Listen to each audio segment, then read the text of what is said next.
Bienvenue sur DMG TV, les histoires mystiques. Tu es nouveau sur la page, n'oublie pas de t'abonner, de laisser un commentaire, de liker et de partager. Tu veux raconter une histoire? Il y a un numéro à l'écran, c'est le plus 237 655 81 90 17. Envoie ton histoire et on va jouer sur Facebook, YouTube et TikTok. On poste tous les jours à 12h00 sur la chaîne principale DMG TV. Sur YouTube, on poste à 12h00. Sur la deuxième chaîne qui est celle des histoires mystiques exclusives, on poste tous les 15h une histoire exclusive. Et sur la troisième chaîne qui est celle du backup, juste pour pouvoir avoir une sécurité de nos vidéos, que si jamais on paye la première chaîne, deuxième chaîne, on sera au moins là pour récupérer. On a DMG TV backup qu'on poste tous les 13h30 les anciennes histoires. Et donc, abonnez-vous sur toutes les chaînes. DMG TV YouTube. On a DMG TV pour les directs, c'est sur TikTok à 20h00 les mercredis et vendredis. Voilà. Et on a aussi une chaîne Facebook qui est DMG TV. Suivez-nous aussi là-bas. Et donc, aujourd'hui, on va écouter plusieurs histoires. Je vous invite à liker, commenter, partager. Ce qu'on fait, c'est pour sensibiliser. Surtout, laissez un like pour donner la force au mouvement. Voilà. On va écouter la première histoire. Bonjour, bonsoir à la communauté d'Aimé Chérie, j'espère que vous allez bien. Aujourd'hui, je suis venue avec une histoire. C'est une histoire de ma famille. Je ne sais pas trop si j'allais raconter ou pas, mais bon, je le raconte quand même. Cette histoire s'est passée, je crois, quand je faisais la classe de la cinquième, quelque chose comme ça, entre 2019 comme ça. Un jour, je rentrais de classe avec des amis. J'avais une copine que je nomme Mounira. C'est là que je vois l'arbre de tamarin. Je dis à Mounira que je veux pas cueillir le tamarin du matin. Elle me dit que, hé Novicia, tu peux pas cueillir le tamarin à l'heure. C'est dit que comment ça? Est-ce que c'est un problème?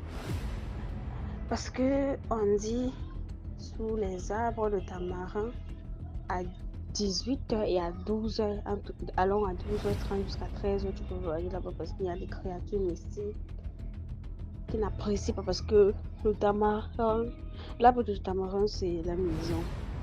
C'est ça qui dit que, moi, ces choses, ça ne me trompe pas trop.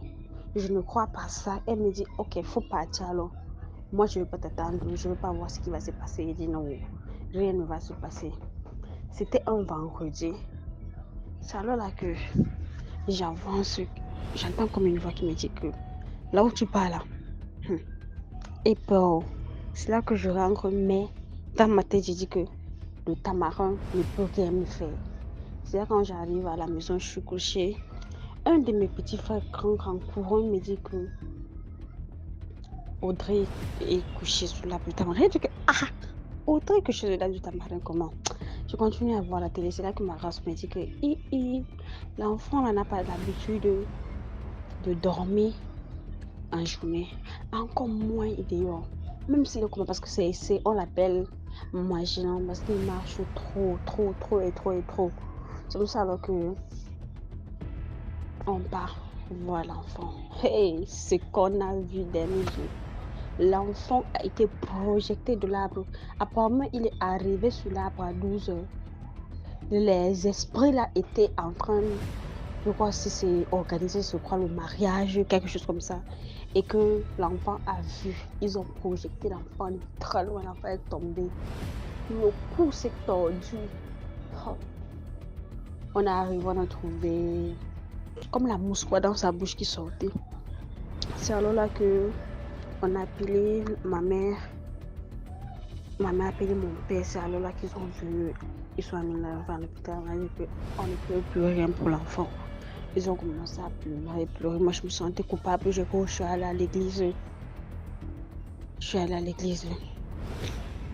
C'est là que le curé commence à me dire que comme tu vois, si l'enfant est mort, c'est que c'est Dieu qui l'a amené. Je dis que quoi? C'est Dieu qui l'a amené. Quelque chose de mystique vous dit que c'est Dieu qui l'a amené. Donc j'étais tellement en colère. C'est là que j'ai pris ma roue, j'ai rentré.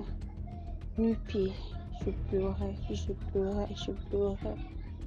Quand j'arrive de la maison maintenant, je vois comment ma mère sort Mon père se donne, il part avec l'enfant quelque part. On l'a mis dans un hôpital. C'est alors là qu'on arrive à l'hôpital. Les médecins font ce qu'ils ont à faire, ce qu'ils ont à faire. Ma mère appelle mes tantes. Quand mes tantes arrivent, une de mes tantes, elle ne vient pas. Elle appelle ma mère, dit viens me trouver. Quand ma mère va la trouver, elle amène chez une femme. Arrivée là-bas, pardon, la femme ne parle pas.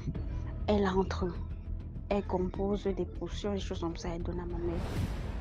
Elle dit que tes voisins, d'où tu viens, c'est eux qui ont vendu ton enfant. On les appelle les guinadis. Je sais pas trop comment on dit ça en français. On dit les guinadis. Que tes voisins ont vendu ton enfant aux guinadis. Elle dit quoi? Elle dit va. Vu que dans les grands hôpitaux, on refuse des choses comme ça, elle était obligée de mettre dans le coton et allumer le feu pour que ça brûle. Quand elle a brûlé la première fois, l'enfant, la bouche était... Donc, ils ont cousu la bouche de l'enfant. La bouche faisait... L'enfant faisait... comme s'il parlait. Mais il n'arrivait pas, les yeux fermés. Elle a fait ça pendant 3 jours. 4e jour, l'enfant se réveille. Quand il se réveille directement, c'est alors là que il demande maman, on est où? Elle commence à rire. Ma mère nous appelle que oh, l'enfant va bien, choses comme ça. Ok. Il n'y a pas de problème. On a dit à mon père de rentrer, venir faire un sacrifice. Parce que les sorciers ont déjà vendu l'enfant. Donc, s'il veut récupérer l'âme de son enfant, il doit sacrifier un poulet. Et je crois me donner l'argent. Le matin, très tôt, nous on partait à l'école. Mais comme moi, je suis trop curieuse, j'ai constaté qu'il y avait un poulet blanc dans la cour la nuit. Le matin, je me réveille, il n'y a pas le poulet. Mon père est sorti. Ah, est-ce que moi, je vais laisser comme ça? C'est là que je parle. Il a fait le sacrifice, il a laissé le poulet, le couteau, tout sur place. La jambe, tout sur place, il est parti. C'est alors là que je suis partie à l'école. En rentrant de l'école, je passe. Je te jure, il n'y avait plus le poulet, il n'y avait plus le couteau, il n'y avait plus l'argent, il n'y avait rien, même le sang, il n'y avait plus rien sur place. Je dis à ma soeur, la fête, si, c'est vrai. Après ça allait tout bien. On a oublié l'histoire. Quand ma mère encore, on a oublié l'histoire. Une semaine après, mon petit frère qui est venu nous dire, l'enfant dort sur le tamarin et vient alors me trouver à la maison. Il me dit que quelqu'un dit qu'il veut le coquille parce que ma mère, je rappelle bien ma mère, c'est une femme sale, elle vend le coquille. Il me dit que il y a une fille qui veut le coquille. Il dit mais on ne fait pas le coquille le week-end, que la personne attende lundi. Lundi, nous, comme d'habitude, on part à l'école. Eux, c'était de l'après-midi. Lui, l'autre Benjamin et celui qui est tombé de la voie du tamarin, c'était de l'après-midi. C'est là que la fille vient, elle dit, elle y avait un billet de 1000 francs. Elle dit à ma mère qu'elle veut le cookie de 100 francs. Ma mère dit que moi, j'ai pas la monnaie, mais je te donne quand même le cookie. Et ce sont les sorciers qui ont vendu l'enfant. Tout le monde sait que ce sont les sorciers, mais personne ne veut seulement parler. On les avait chassés de notre village pour ici. C'est alors là que ma mère dit que moi, j'ai pas la monnaie, mais je te donne le cookie. Elle donne le cookie. Quand elle donne le cookie maintenant, la fille dit que j'ai 100 francs à la maison. Si ça ne vous dérange pas, l'enfant si, donc elle doit l'enfant dit l'enfant si me suit, je peux pas prendre l'argent. Maman dit que non, faut partir avec le cookie là. Si tu veux toi-même tu amènes l'argent, si tu ne veux pas ça va. La fille elle insiste, maman dit que tu insistes pourquoi, laisse mon enfant tranquille, c'est quoi? C'est là qu'elle part. C'est là que la nuit, dans le même soir, à partir de 5 heures, parce que nous dans notre maison, et dans 2 chambres salon quoi, 2 chambres salon. Et puis parce que quand tu entres dans la cour, Il y a les 2 chambres au salon, il y a une chambre au salon et il y a 2 chambres alignées. Nous, on est dans les 2 chambres au salon, mon père, moi et ma mère. Les garçons, ils ont leur chambre à part. Une chambre pour 2 personnes, une chambre pour 2 personnes. C'est là que on entend dans la chambre des enfants les bruits, les laisse-moi, laisse-moi, maman, maman, maman, on va me tuer, maman, maman, maman. C'est là que ma mère saute en courant. On saute tous. C'est là que on secoue l'enfant ne se réveille pas. Maman, maman, maman, maman, maman, maman. C'est comme ça que moi je cours dans la chambre. Je prends le remède que la femme m'avait donné, je vais sur le visage, l'enfant se réveille. C'est là que ma mère commence à pleurer. Elle pleure. Mon père dit que tu pleures quoi. Elle prend le téléphone. Elle appelle la femme qu'on avait amenée chez elle là. Qu'elle décroche directement. La femme a dit que je te rappelle. C'est là que ma mère coupe. Le gars des femmes continue à pleurer. La femme la rappelle à partir de 10 heures. La femme dit que hier, une fille est venue chez vous acheter le cookie. Elle dit oui. Si tu laissais l'enfant partir là-bas, tu avais vendu ton enfant à cause de 100 francs. Mais comme tu ne l'as pas laissé partir, elle a voulu venir de force. Mais elle a trouvé que l'enfant, de la naissance même d'abord, l'enfant est protégé. C'est pour ça qu'elle essaie de s'infiltrer de force. Et l'enfant l'a dépassé, c'est pour ça que l'enfant crie. Et qu'on reste dit, dans le monde c'est mystique, vrai. Et bizarrement, la fille faisait même ça avec moi. Quand j'arrive en salle, je vois la fille, je dis que hey. Donc c'est toi qui es fini pour ma famille. Et ça te rate. Bon, c'était tout pour mon histoire. Bon, je sais pas trop, la morale qu'on peut tirer, c'est que... Bon, je sais pas trop, chacun tire comme il veut. Merci beaucoup. Merci beaucoup pour l'histoire. Maintenant, on va écouter la deuxième histoire. Yo, bonjour DMG, bonjour à toute la team, j'espère que vous allez bien. Voilà, aujourd'hui je reviens encore pour une autre histoire. Ça fait longtemps que je ne suis pas monté pour raconter des histoires. Voilà. Bon, et bien, sans plus tarder, commentez, likez, partagez. Voilà, c'est de ça qu'il s'agit. C'est pour ça que nous sommes là, pour venir s'instruire, bien sûr. Ok, je vais aller très vite. Ça, c'est une histoire qui est mienne. Elle est un peu courte. Voilà, une petite histoire. Ou même vous allez conclure. Mais moi, je pense que c'est mystique. Je sais pas si c'est mystique, mais moi, je pense que c'est mystique. Dans vos commentaires, vous allez décider. Ok, cette histoire, elle a eu lieu en Côte d'Ivoire, bien sûr, dans mon pays. À Abidjan, plus précisément dans la commune de Trécheville. Voilà, où je séjourne. En fait, moi, je fais dans l'animation, dans le domaine de l'animation mobile. Voilà, les baptêmes, mariages, etc., etc. Ouais, un peu.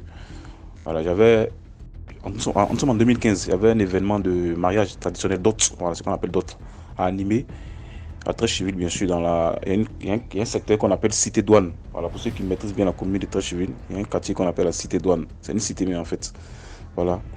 J'étais là pour la cérémonie, je suis venu normalement le matin, j'ai câblé mes appareils, tout.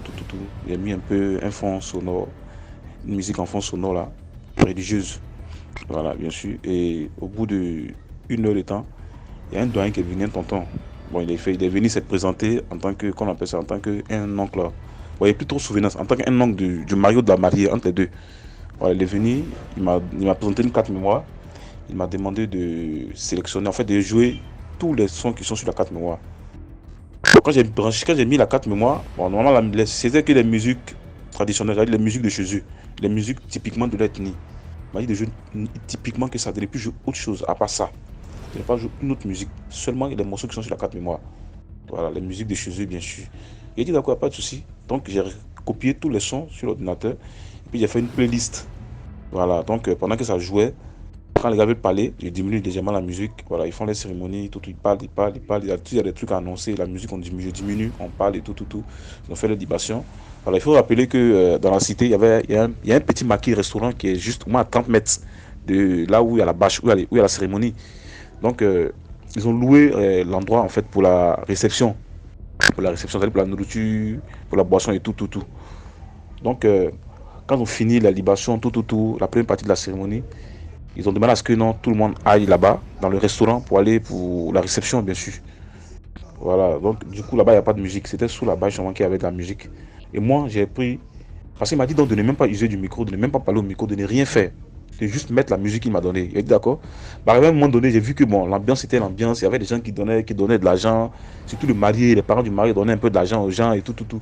Donc moi, j'ai pris la résolution de dire, bon, attendez, sur un baffle, et puis l'ampli, puis la table de mixage pour envoyer dans là où il y a dans le maquis resto où nous devons aller manger. Donc je suis parti et branché, tout, tout, tout. Et même la musique, ça ne joue pas. Je mets la musique, ça ne joue pas. Il temps de parler au micro, ça ne passe pas. Ah! Donc bon, j'ai appelé mon ami. Il essaie de faire. Il a tout essayé, tout bricolé. La musique ne passe pas. J'ai appelé mon patron. Il me dit, mais. Bon, il m'a expliqué, il m'a dit non, que non. Il fait le branchement. Il fait le branchement normal. La musique ne jouait pas. Jusqu'à ce que tout le monde finisse de manger. Et puis le marié retourne encore sous la bâche, c'est-à-dire sous la cérémonie. Et pratiquement, les invités ont commencé à partir. Parce que moi, j'avais l'intention de venir prendre le micro, faire un peu ce qu'on appelle la talakou, ambiancer un peu le marié, comme tu vois, comme un peu dans les mariages traditionnels mandingues, là. Comme souvent les femmes griottes la font, là. Voilà, c'est un peu la talakou pour que les mariés et les invités puissent me donner un peu d'argent. Parce que c'était moi le DJ. Donc c'est ce qu'il voulait faire. Mais il a tout fait, la musique ne jouait pas. Il a tout fait, le micro ne passait pas. Et quand tout le monde est retourné sur la bâche, il a soulevé les appareils, il a redéposé là-bas, il a rebranché normalement. La musique a commencé à jouer. Et le même doyen est venu, il a dit, mon petit, quand vous parlez, écoutez les gens. Quand les grandes personnes vous parlent, écoutez. Ah, maintenant mon ami est assis à côté de moi. Il m'a regardé, il a commencé à faire un sourire bizarre. Il a dit, ok. Donc, il a commencé à remettre la musique du doyen. Puis après, bon, quand on a fini, le doyen m'a appelé d'écouter. Mais ah, mon petit, quand vous venez à la cérémonie comme ça, quand on vous donne les conseils, écoutez. Hein. Voilà. Donc c'est un peu ça la moralité de l'histoire.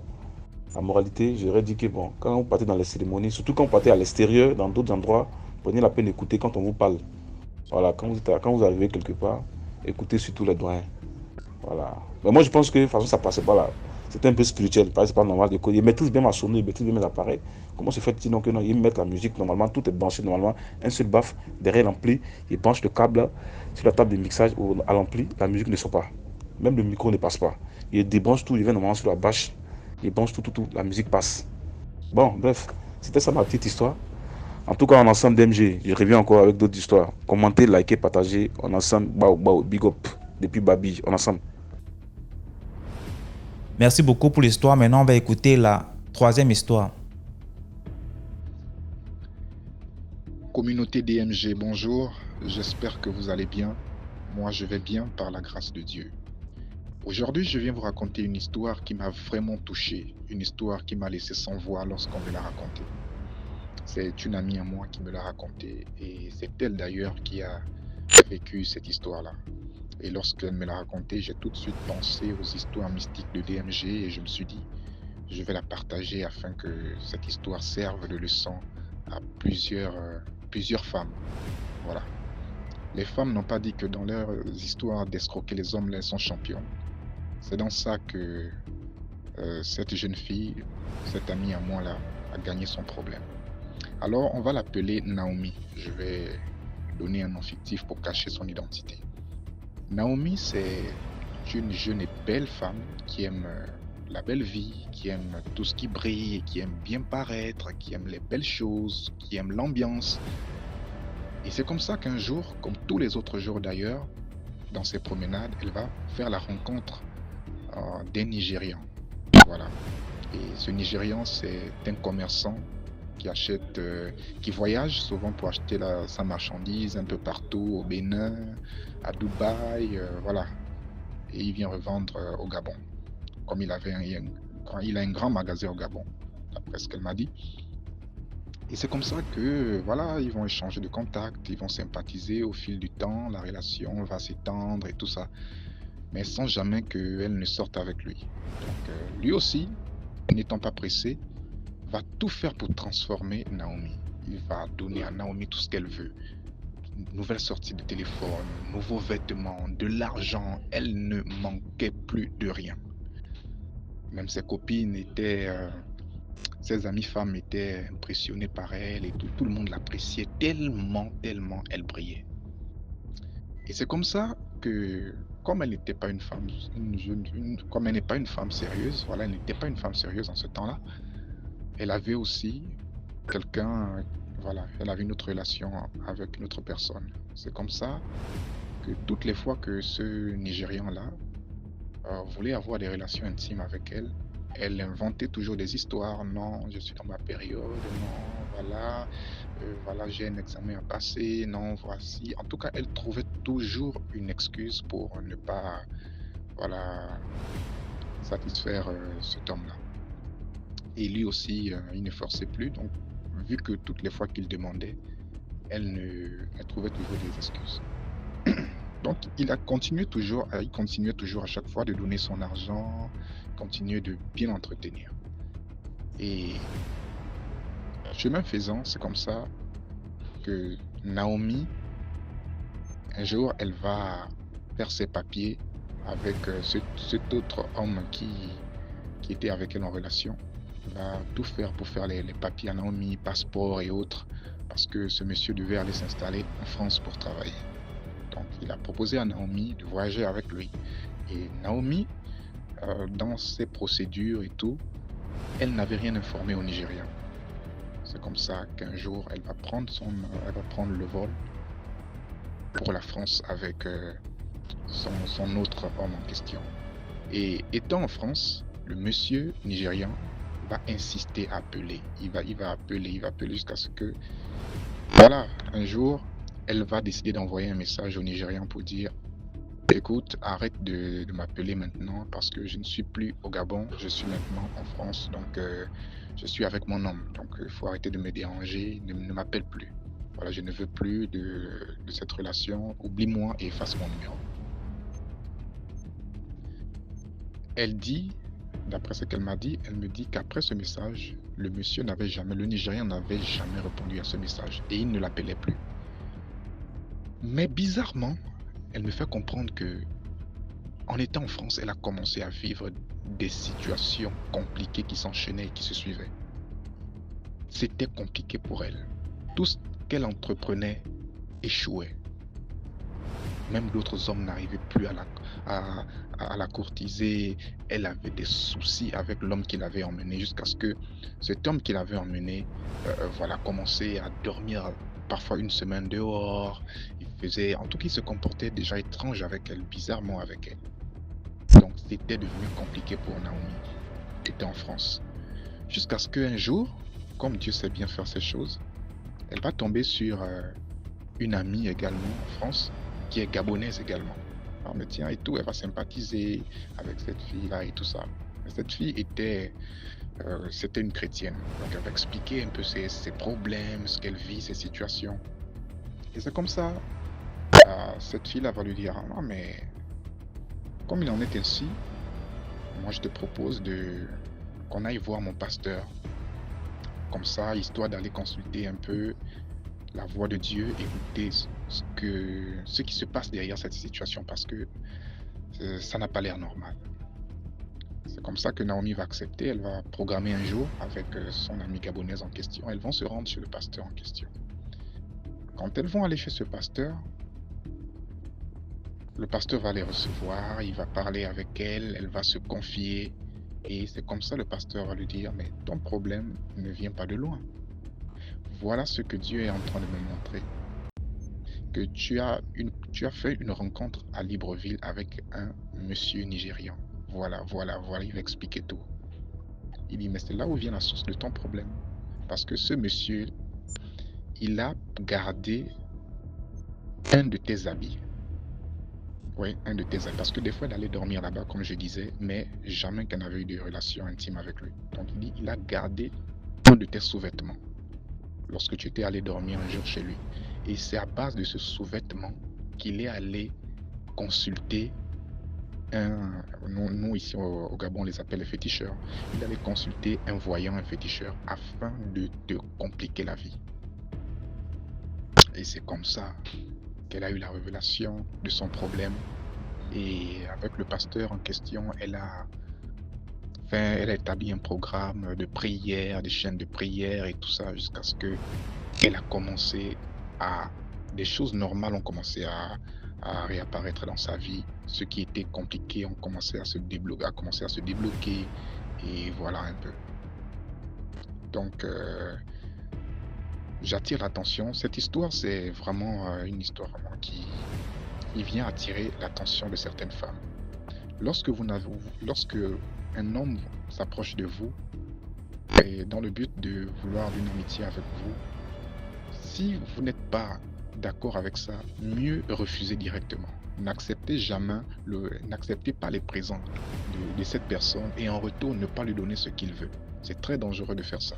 Elle a eu même la chance parce que cet homme-là, il s'est mal bloqué. D'autres, il pourrait même finir avec sa vie.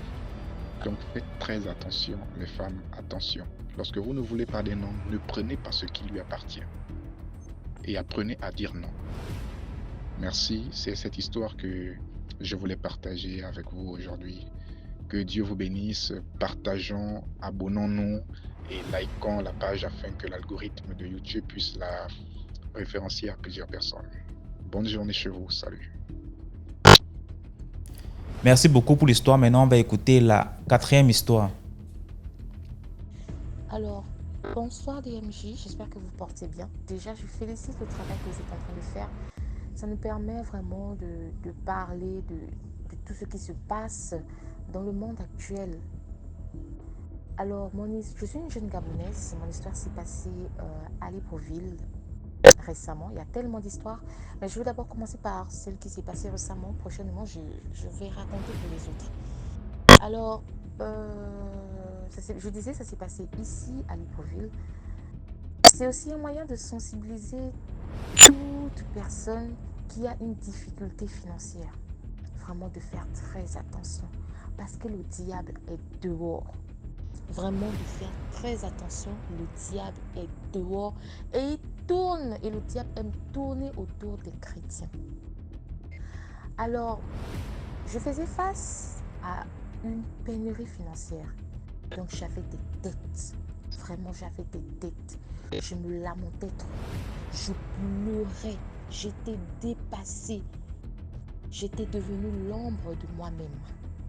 Alors, comment le diable a tenté? La première fois, je suis allée m'allonger. Il se faisait tard, je suis allée m'allonger. Et dans mon rêve, il y avait un sac d'argent, les sacs de poubelle là. Il y avait beaucoup d'argent à l'intérieur et une bague. Et la bague me parlait, m'appelait. Viens me récupérer, viens me récupérer. J'étais tellement étonnée, j'ai crié au scandale que mon Dieu, qu'est-ce qui se passe? Dans ma chambre, sur mon lit. J'ai dit non. J'ai commencé à prier, à invoquer l'Esprit Saint. Vraiment, j'ai invoqué l'Esprit Saint et je vous assure que ça a disparu. Ça a disparu et dans mon rêve, j'étais en train de chanter une chanson et je me suis réveillée avec cette chanson dans la bouche. La deuxième fois que j'ai rêvé, toujours période là où j'étais endettée, c'est qu'il y avait une statuette dans ma maison. Une statuette et la voix sortait de cette statuette et me disait « Viens, je ferai tout ce que tu voudras. Regarde tous ceux qui viennent vers moi. Ils ont besoin d'argent, je donne. Tous ceux qui veulent des villas, je donne. Dis-moi qu'est-ce que tu veux. » Sachant que j'ai le problème de dette, j'ai dit « Je veux de l'argent. » Alors, de l'argent est sorti de sa bouche. J'ai récupéré cet argent. Quand j'arrive au salon, à un endroit au salon, on va dire, ça s'est passé, on va dire, à la table à manger. Et je suis venue au petit salon. Et après, j'étais en train de dire, mais Seigneur, qu'est-ce que je suis en train de faire? Mon Dieu, mais qu'est-ce que je suis en train de faire? Alors, j'ai dit, non, je ne peux pas, je suis chrétienne. Alors, j'ai laissé l'argent sur la table. Mes petites sœurs étaient là assises. J'ai laissé l'argent sur la table. Je suis venue dans la chambre, j'ai pris les ciseaux. Quand je ressors, je viens, je coupe l'argent, je découpe l'argent. Après, la voix me dit, ce qui est sûr, c'est que tu es déjà sous mon emprise. J'ai déjà fait ce que je voulais. Si une autre personne touche cet argent, cette personne va mourir. Je dis, mon Dieu, mais c'est quoi ça? Je dis, non, ça ne va pas se passer comme ça. Alors, je suis retournée dans la chambre déposer la paire de ciseaux. J'ai commencé à me sentir bizarre, comme s'il y avait quelque chose qui se passait au salon. Quand je viens, c'est ma petite sœur C'est ma petite sœur, elle a touché l'argent, elle a commencé à convulser. J'ai dit non Seigneur, pas question, pas ma petite sœur. Non, au nom de Jésus, ma petite sœur va guérir. Et après j'ai dit, diable, soit tu me prends, mais laisse ma petite sœur en paix. Et il y a eu un bruit, une de mes petites sœurs m'a réveillée. Quand je me suis réveillée, j'étais en train de prier que Seigneur, mais qu'est-ce que j'ai même dit? Je proclame que j'ai la foi en toi. Alors pourquoi je ne me suis pas battue jusqu'au bout? J'ai demandé pardon à Dieu. Et l'autre rêve, ça fait de cela 2 semaines. Alors j'étais en train de me lamenter, j'étais en train de prier. Et après je suis sortie pour aller discuter avec Dieu dehors. Aller discuter avec Dieu dehors et mon mari, parce que je suis catholique. Donc j'étais là assise dehors en plein air. J'étais en train de parler que, mon Dieu, est-ce que ça te fait plaisir de me voir dans cette situation? Est-ce que ça te fait plaisir que je pleure? Est-ce que ça te fait plaisir qu'on m'humilie? C'est vrai, je suis rentrée dans des dettes. Je ne sais même pas ce que j'ai fait de cet argent. Je ne sais pas quel est cet ennemi qui m'a poussé à prendre des dettes. Mais Père, je t'en supplie, sors-moi de cette situation et je ne veux plus y retourner. Et au sol, j'ai écrit, Seigneur, fais-moi sortir de cette dette. Je vous assure, DMG. Waouh! Mais dans la nuit, tout ça s'est passé la nuit, on était dans les 19h. Alors je suis venue m'allonger. J'étais en train d'écouter mes prières.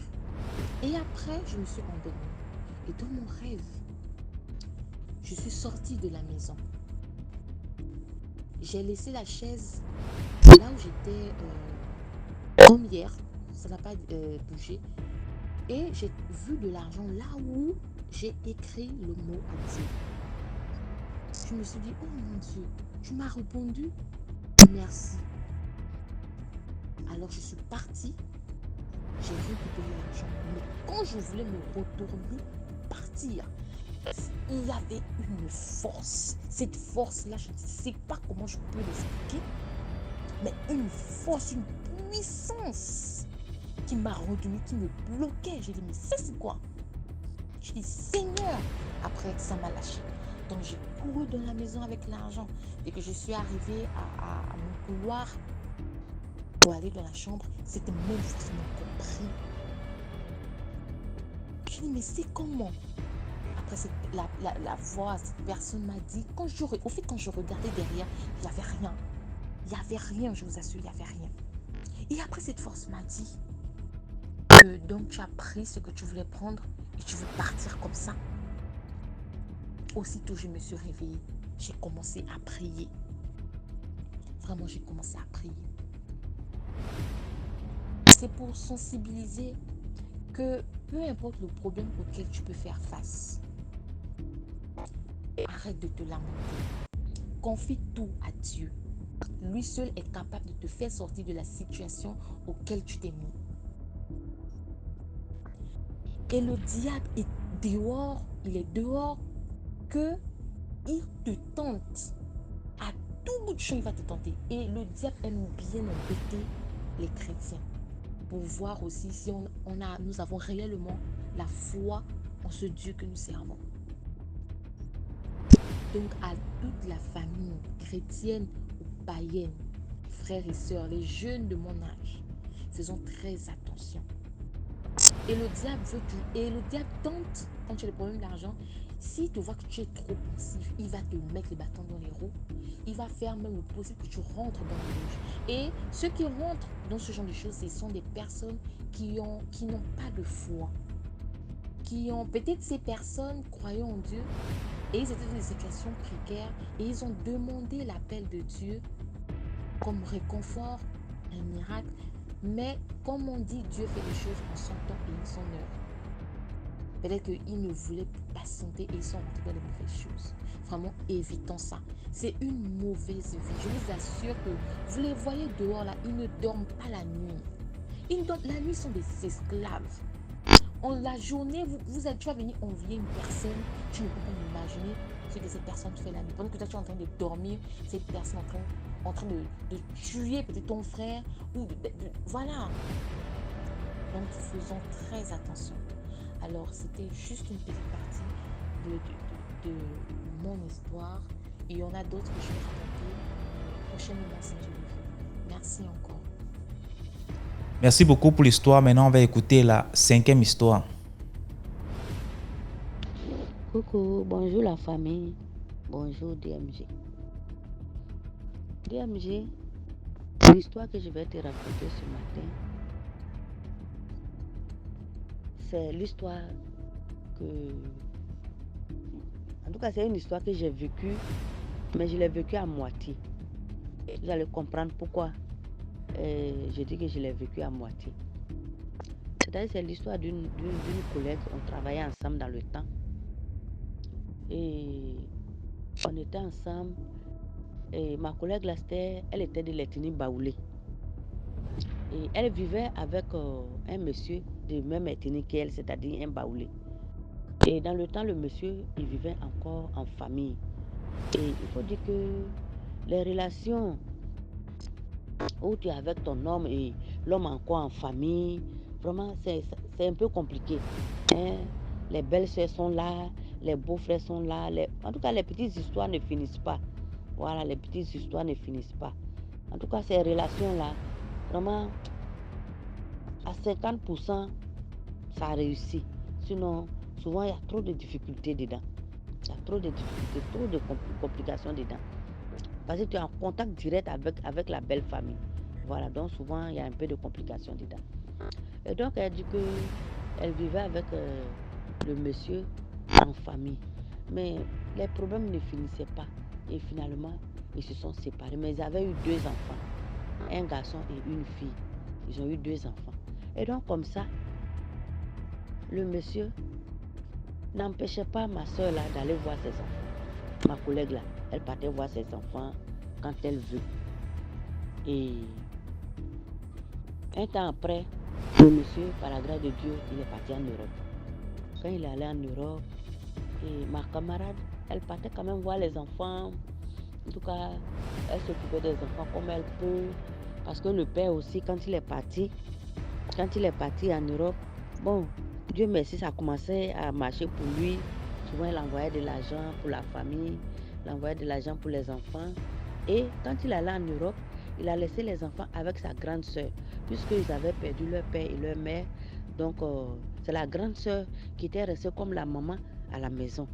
Voilà, elle était restée comme la maman à la maison. C'est elle qui s'occupait de ses petits frères et elle s'occupait même des enfants de ses frères.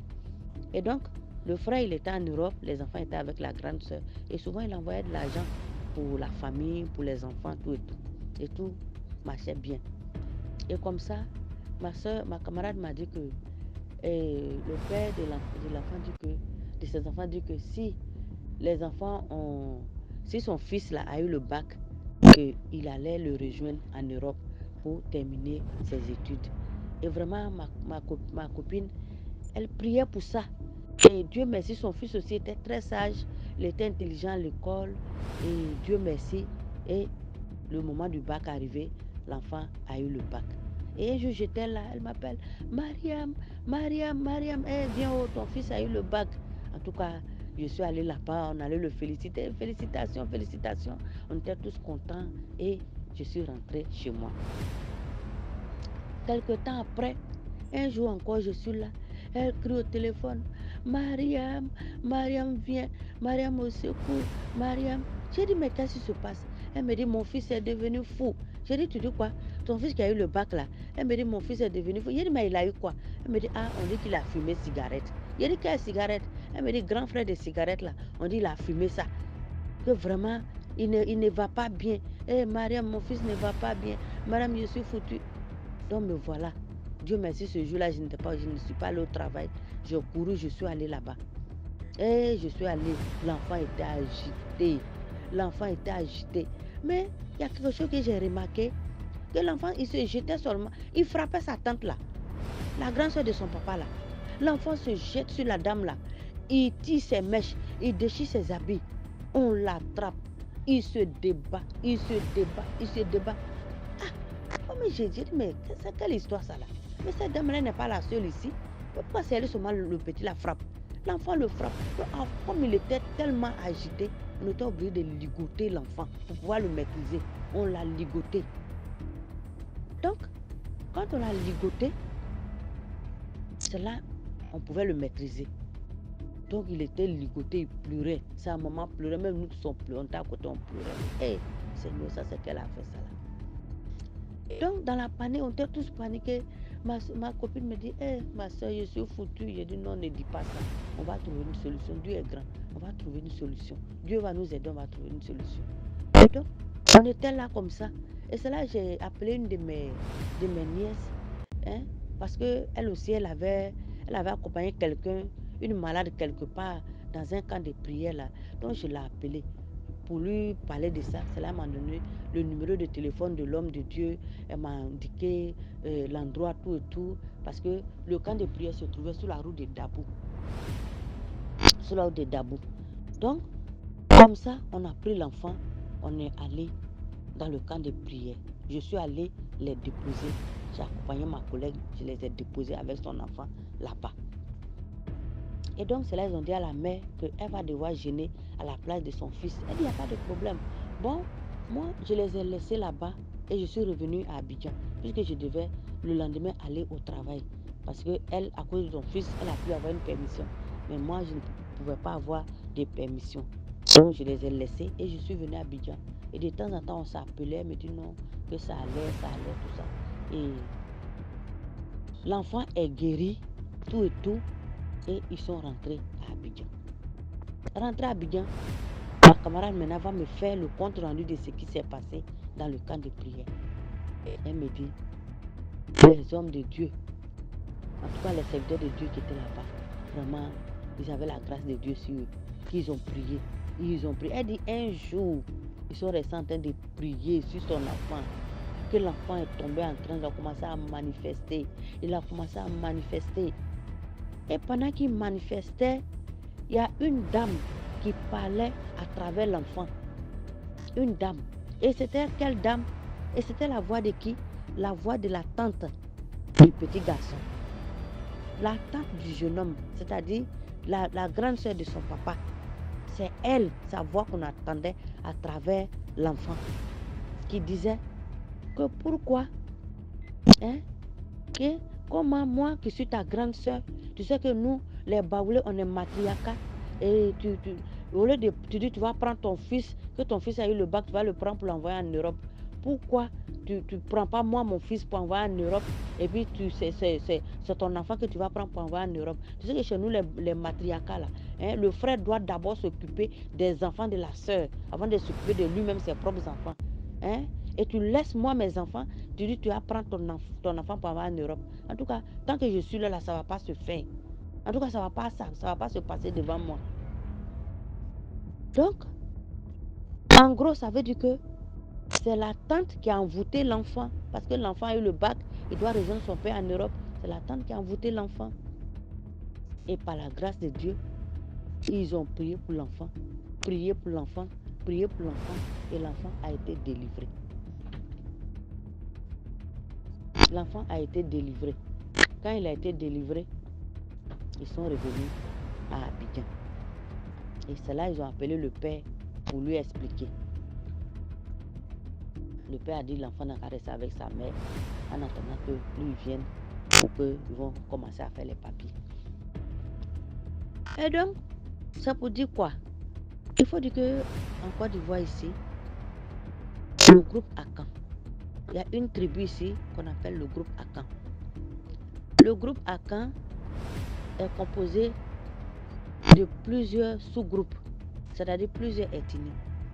Il y a les Baoulés, les Agnis, les Abels, les Atiers, les Adjoukrou. En tout cas, il y a plusieurs ethnies qui composent le groupe Akan.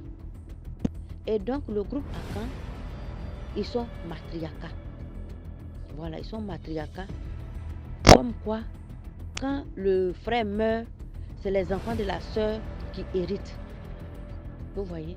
C'est les enfants de la sœur qui héritent des biens de leur oncle.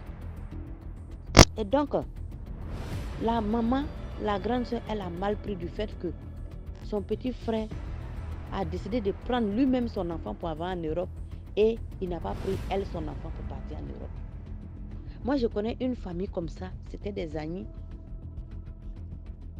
Et la fille Annie, là, chaque fois, elle venait se plaindre. Elle venait se plaindre à côté de moi qu'elle veut faire telle formation.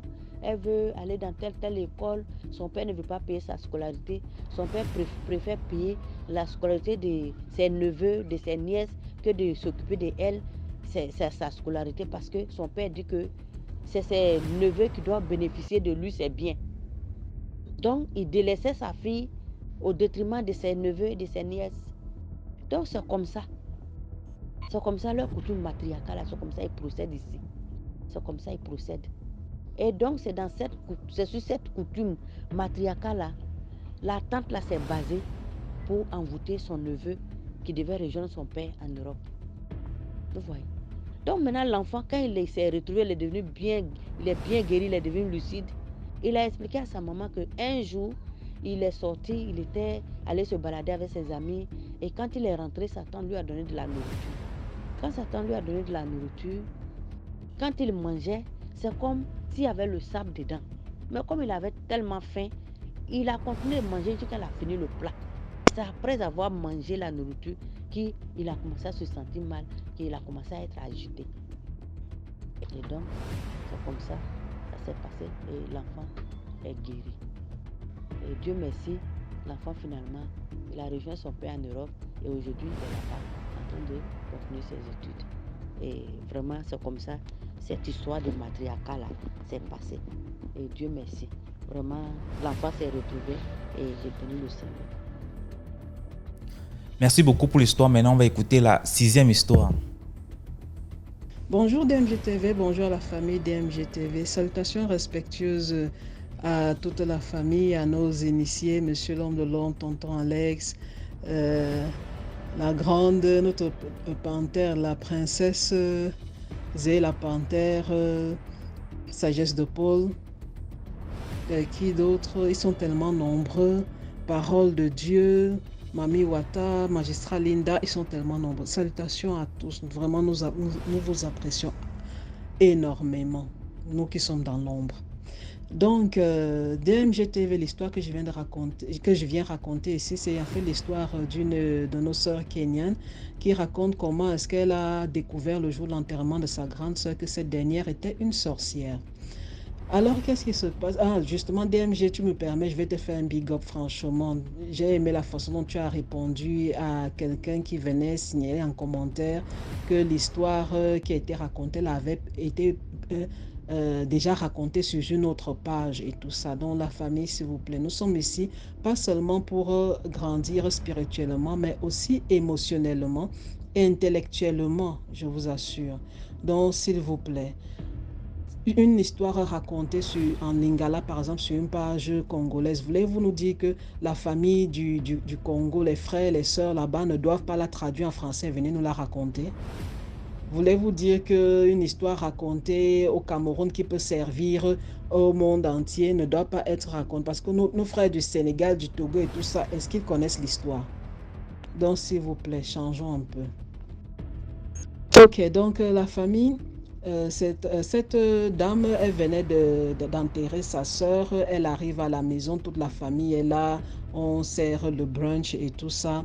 Les gens sont encore en train de parler un peu parce que justement, sa grande sœur avait été découverte quelques semaines plus tôt dans sa chambre qui était fermée à clé de l'intérieur.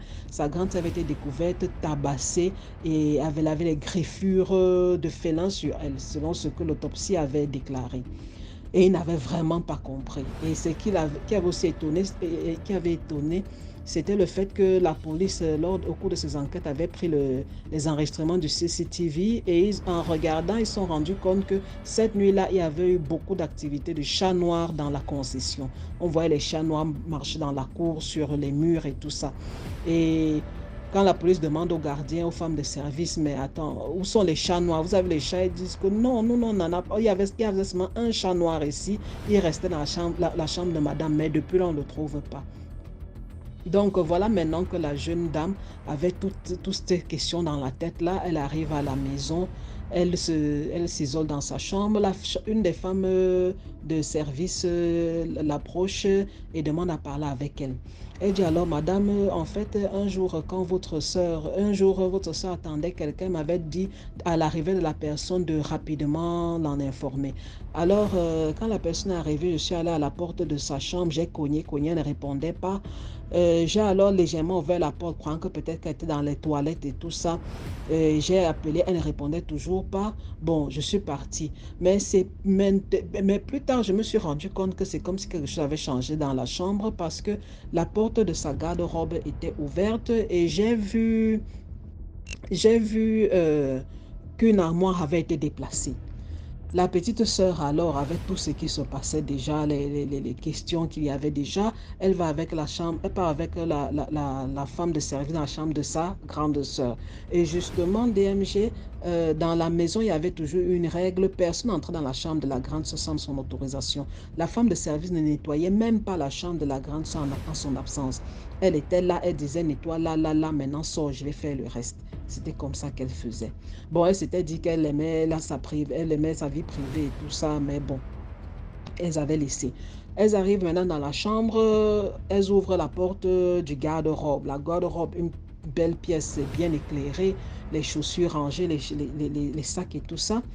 Elles entrent, donc elles regardent autour d'elles, elles demandent quelle armoire a été déplacée. La femme de service montre l'armoire, la petite sœur alors elle regarde, rien ne semblait avoir bougé. Bon, elle essaie alors de pousser l'armoire, ça ne bouge pas. Elle essaie de tirer, ça ne bouge. C'est quand elle tire un seul côté des battants que l'armoire coulisse. Et à son étonnement, elle voit une porte derrière. Maintenant, elle ouvre la porte, c'est complètement noir. Il y avait seulement la lumière qui venait de la garde-robe qui illuminait peut-être une partie. Mais elle voit, c'était étrange parce qu'au sol, elle voyait beaucoup d'herbes, dont des herbes jetées là, découpées et jetées là. Et le sol n'était pas carrelé, c'était juste cimenté. Elle envoie la main à l'intérieur pour allumer, elle trouve l'interrupteur, elle allume. DMG, choc de sa vie, c'était un petit temple. En fait, elle dit que pas plus de 10 personnes pouvaient se tenir debout dans la pièce qui était cachée derrière l'armoire. Elle regarde, elle se penche parce qu'elle avait peur, elle ne voulait même pas traverser le seuil. Elle se penche, elle regarde, elle voit une commode, donc une coiffeuse normale, avec miroir dessus et tout ça. Juste que au-dessus, il y avait un tissu avec des broderies et des emblèmes. Elle a seulement vu que c'était un truc qui avait des décorations dessus. Et au-dessus, il y avait une petite... une calebasse, il y avait un bol dans lequel il y avait des petits œufs, avec des petits œufs tachetés. Et il y avait elle dit qu'il y avait un petit cercueil qu'elle a pu voir. Et le cercueil, elle dit que ça avait un peu la taille. Elle a donné une marque de biscuits du Kenya là-bas. Il y avait ce cercueil-là qui était là. Il y avait d'autres petits trucs là. Elle a fermé la porte. Elle a demandé à la femme de service de garder son silence. Parce que la famille était encore là. Elle attendait que la famille rentre au village pour pouvoir, parce qu'elle ne voulait pas que, déjà que tout ce qui s'était passé était étrange, elle ne voulait pas que ça aille plus loin que ça. Quand tous les trucs, les gens partent, elle fait alors venir, elle appelle d'abord le pasteur de l'église dans laquelle elle partait. Le pasteur vient alors, il organise une veillée chez elle. Il vient avec les prayer warriors. Quand ils arrivent, ils prient, ils versent l'huile d'olive, ils versent l'huile bénie, ils font des prières. Et ils avaient jeûné au préalable, je voudrais signaler cela. Ils arrivent alors, ils entrent, après avoir toutes les prières et les trucs, ils entrent dans la pièce là. Donc quelques-uns, le pasteur surtout. Ils entrent dans la pièce. Alors là, ils s'approchent alors de la calebasse pour vraiment voir ce qu'il y avait à l'intérieur. À l'intérieur, il y avait du sang, encore liquide, pas coagulé, du sang. Et il regarde, il y a 3 petits œufs à l'intérieur. Et c'est un peu comme si on avait pris les 3 petits œufs. Et on avait pris 3 petits œufs parmi les œufs qu'il y avait dans le bol. On les avait mis dans la calebasse, dans ce sang. Et il y avait un bout de papier. Et il y avait aussi des herbes et des écorces. Et le pasteur, alors, lui, il prend un truc, il tire le papier. Le papier, malgré le fait que ça trempait dans ce liquide-là, ne se déchirait pas, ne semblait pas mouillé. Sur ce papier, DMG, le choc de sa vie, elle voit le nom de son frère, elle voit le nom du mari de sa grande sœur et son nom. DMG, son frère et son mari étaient décédés des années plus tôt de façon étrange. Et la fille, dans l'horreur, elle commence à comprendre ce qui s'était passé.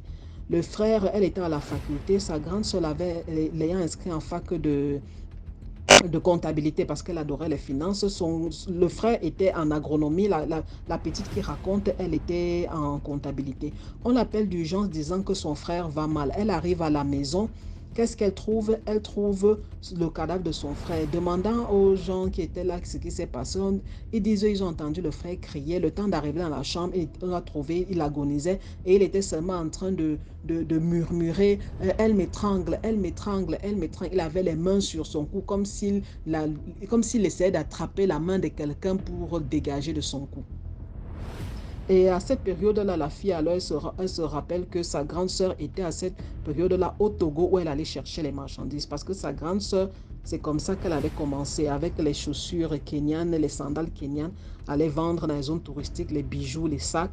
Et puis plus tard, elle avait rencontré une femme du Nigeria et deux femmes du Kenya. Elles étaient devenues très complices.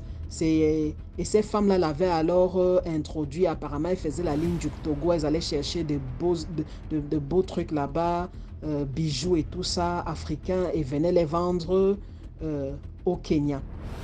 C'est ainsi que la grande sœur a commencé à devenir riche. Elle a ouvert un magasin finalement. Et après le magasin, son magasin, même d'autres magasins venaient acheter en exclusivité là-bas. Dès qu'elle arrivait au Kenya, les femmes venaient se battre pour acheter avant qu'elles ne mettent en rayon. Donc, elles achetaient pour aller aussi exposer dans leur magasin. Donc, la fille alors se rend compte que la première fois, à la mort de son frère, de façon étrange, sa grande sœur était au Togo. À la mort du mari même de la grande sœur était encore au Togo. Et chaque fois, pour chaque funéraille, elle faisait une grande fête. C'était du venez voir et aller dire. Et après l'enterrement, elle s'offrait des vacances généralement. La petite sœur, elle avait trouvé ça étrange, mais en même temps, elle s'était dit, chacun a sa façon de faire son deuil. À cette époque-là, c'est ce qu'elle s'était dit parce qu'elle n'avait rien vu de mal à ça. C'est alors avec la découverte de cette liste-là qu'elle comprend qu'en fait, apparemment, elle était la troisième personne sur la liste. Le pasteur fait toutes les prières et tout, on ferme l'affaire. Mais la fille, elle dit que pendant des mois, elle rêvait toujours qu'il y avait plein de chats qui la poursuivaient, des petits chats noirs qui la poursuivaient, la griffaient et des moments, elle se levait, elle voyait les traces de griffes sur son corps. Elle en parle au pasteur, ils font des prières, on lui donne les huiles pour soindre, on lui donne le sel pour mettre dans sa chambre, tout, mais ce n'était pas ça. Sa grande sœur venait même parfois. Elle accompagnait ces chats-là et elle avait un gros chat dans la main, comme si elle n'arrivait même pas à le porter. Et elle disait, s'il te plaît, accepte ce chat, accepte ce chat. Et elle dit qu'un jour, justement, une nuit, elle avait tendu vraiment la main cette fois-là pour prendre le chat parce qu'elle disait qu'elle voyait que sa grande soeur souffrait avec ce chat dans la main. C'est comme s'il était trop lourd.